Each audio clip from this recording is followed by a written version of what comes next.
Bonjour, nous allons résumer le Tanya d'aujourd'hui, la première partie du 12e et dernier Pérec de Sha'ar Emunah.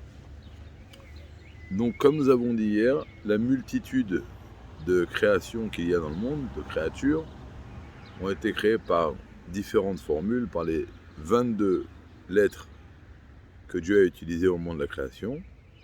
Ça vient une fois de plus accentuer que même la multitude de créatures qui existent dans le monde sont tout simplement le résultat de la parole de Dieu. Donc tout est uni avec Dieu.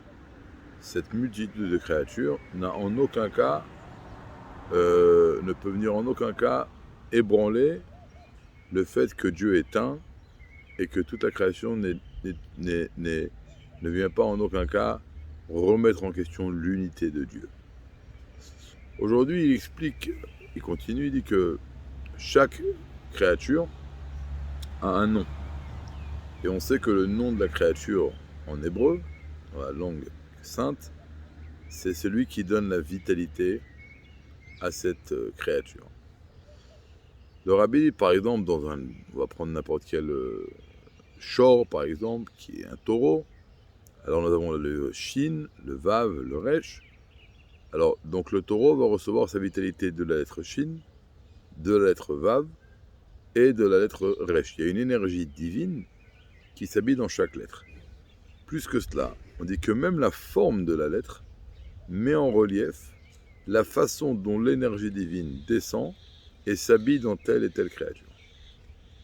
Maintenant, lorsque on a un animal, ou n'importe quelle créature dans le monde, qui a un nom, alors d'abord, comme on l'a dit, on a une énergie divine dans chaque lettre, et après, il y a une énergie divine générale, c'est celle qui va permettre aux trois lettres de se réunir. Par exemple, si je prends le mot, la lettre Aleph, bon, elle a une signification, elle veut dire Aleph. Si je prends le mot même, la lettre même, elle a une signification également, mais bon, pas une grande signification. Avec la lettre Tav de l'autre côté, pareil.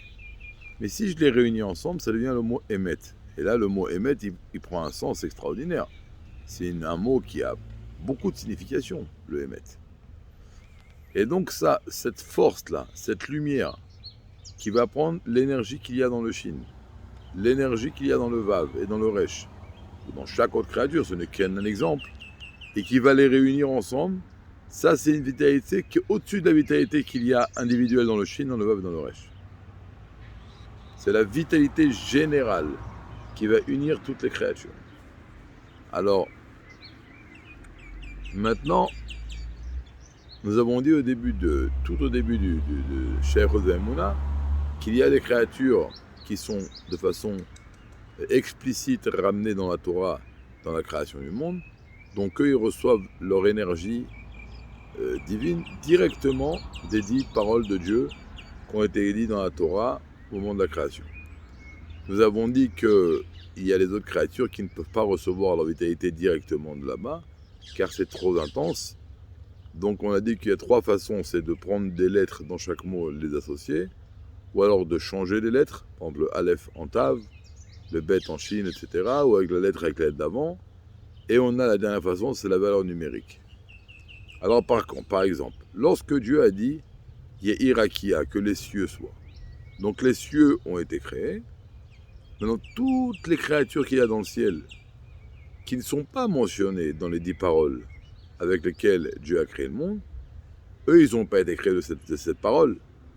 Alors, quand Dieu il a pris le mot hiérakia, après de ça, il a fait des combinaisons. Il a pris de chaque mot une lettre, il a associé des lettres, après il a changé des lettres en lettres, et après il a fait des rapports de valeurs numériques, et de cela ont été créées toutes les multitudes de créatures qu'il y a dans le ciel. Et encore une fois, c'est à chaque fois la même chose.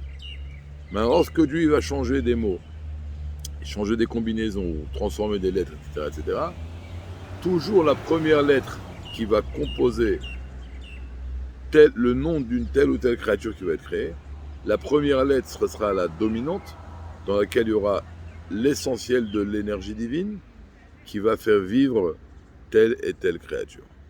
La Bédrat Hachem, nous continuerons demain.